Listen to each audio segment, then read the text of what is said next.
Hello friends good morning all. आज मैं बनवाक जाऊँगी पखाल खावाई सिंपल गोटे लंच थाली जोटा कि आपण को ये छोट छोट आलू मुझे से आलूटी को एमती भाजिले गोल गोल करना बहुत बढ़िया लगे खावाई।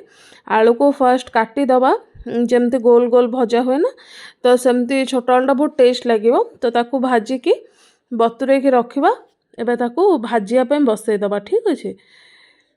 आलू भजा बनवाई फास्ट तेल पकेले ताधरे सुखिला लंका पकईदबा ताधरे फुटण पकेबा।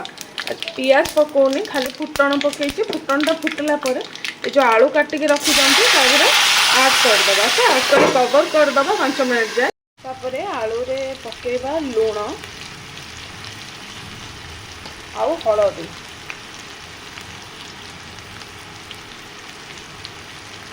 को आउ टे मिक्स करदबा।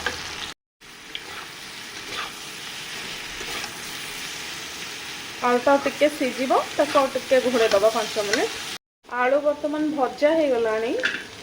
तापरे इतरे जो लंका जीरा गुंड भाजिकी रखी सेटा टिके पकईदबा। पकईद से खाया बहुत टेस्ट लगे। ओके, तो पकईकिना बस सिंपली एमती गोलैदबा। तो ये बनीगला पखाल सहित खायापी गोल गोल करके जो आलू काटिकी भाजी थी रेडी हो गला आलू भजा। एबे एटा को आउ गोटे बंद करदेबे। आउ गोटे डिश बनैबा। ये कढ़ा गरम है तापरे तेल फर्स्ट ऐड करदबा। तेल टिके गरम होबो। गरम होबा परे मुझे काटिकी रखी बैगण आ टमाटो भाजिया पाइका। तो ये बैगण टमाटो पड़गला एंड से ऐड करदबा किसी रसुण छड़ाई रखाई जोटा। एबे तादरे टिके लूण ऐड करबा। ओके, लूण ऐड हो गला। बर्तमान ताकू टिके मिक्स करदबा। मिक्स कर देकी ना घोड़े की रखीदबा जमती कि एटा पूरा भलसे सीझीज। तो ये देखी पार्थे बैगण टमाटो रसुण जो पकई बढ़िया भाव में भाजी होगलानी। बर्तमान बंद करदबा गैस टी को। ये रखाई किसी बड़ी जोटा कि घरे तैयारी होता। बर्तमान बड़ी टी को भाजीदबा।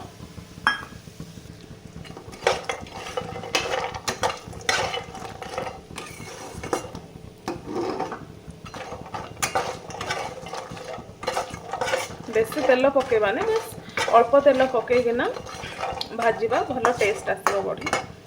बर्तमान बड़ी ये भाजी हो गलानी। आपको एबे गैस ऑफ करदबा। गोटे जिनस मुझे कहूँ यहाँ हूँ दही लंका जोटा कि आपन को ग्रोसरी स्टोर भी मिल जाए। खाया को भल लगे। आपको एबे टिके फ्राए करदबा। दही लंका भाजीदबा। आपको खाली माने दही लुण सब गोला हो थाए। बस सिंपली आपको भाजीबे माने हल्का फ्राए माने पूरा भलसे फ्राए करदेवे करी खाली खाइबे। आपको किसी करार ना।